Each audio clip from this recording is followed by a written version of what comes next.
République démocratique du Congo, dynamique pour une sortie de crise du SOC en sigle. Jour J-456 jours, conformément à l'article 73 de la Constitution. Pas de glissement, même d'une seconde. Déclaration politique 1.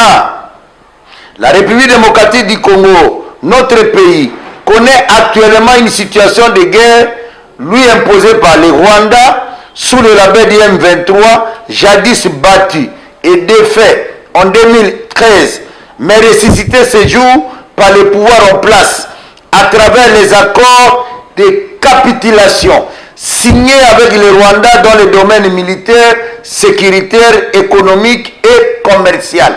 2. L'opinion doit savoir que, comme il en a la fâcheuse habitude, les pouvoirs en place n'a pas si respecté ces accords qu'il a librement et volontairement signé, notamment avec le Rwanda, l'Ouganda et le M23. 3. La conséquence logique qui découle du non-respect des dits accords est la guerre d'agression que nous subissons et déplorons aujourd'hui. 4. Pour la DISOC, pendant que le pays est agressé, au lieu d'appliquer le testament du fait président Étienne Tshisekedi Wamulumba de Rez Mémoire, qui, face à l'adversité, appelait régulièrement au rassemblement et à la mobilisation de toutes les forces politiques et sociales de la nation, les pouvoirs en place optent malheureusement pour la dictature et la division de la classe politique et donc du peuple congolais. 5. À cet égard, la DISOC s'interroge. Est-ce le moment pour l'union dite sacrée de la nation, famille politique à laquelle appartient le président de la République, de procéder à l'adoption cavalière et non consensuelle de la loi électorale, colonne vertébrale du processus électoral? 6. La DISOC se demande, est-ce le moment pour la majorité parlementaire putative de l'union dite sacrée de la nation de procéder à l'invalidation inconsidérée des députés nationaux de l'opposition en violation des textes en vigueur? Pour la DISOC, cette invalidation est nulle et de nul fait. 7. La DISOC s'étonne.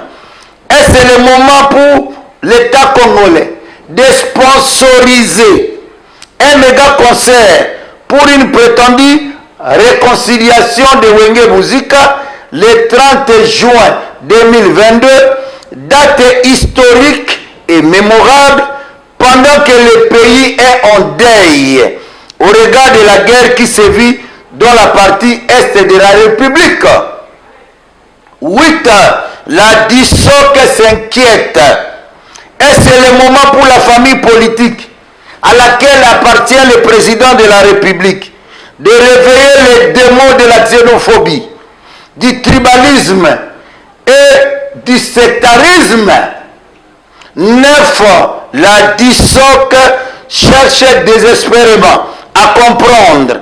Est-ce le moment pour le Conseil supérieur de la défense de recommander au gouvernement de procéder à la suspension, mesure conservatoire des accords, ou c'est plutôt le moment, avec la guerre, de procéder purement et simplement à la révocation de ces accords? 10. La DISOC s'interroge davantage.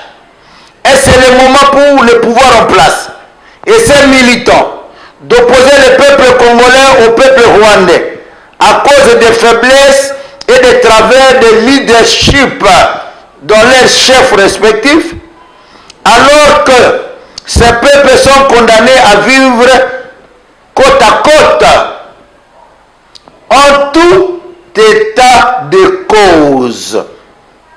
L'absence de cohésion et de l'unité nationale fragilise les efforts et la combativité de nos vaillants militaires au front.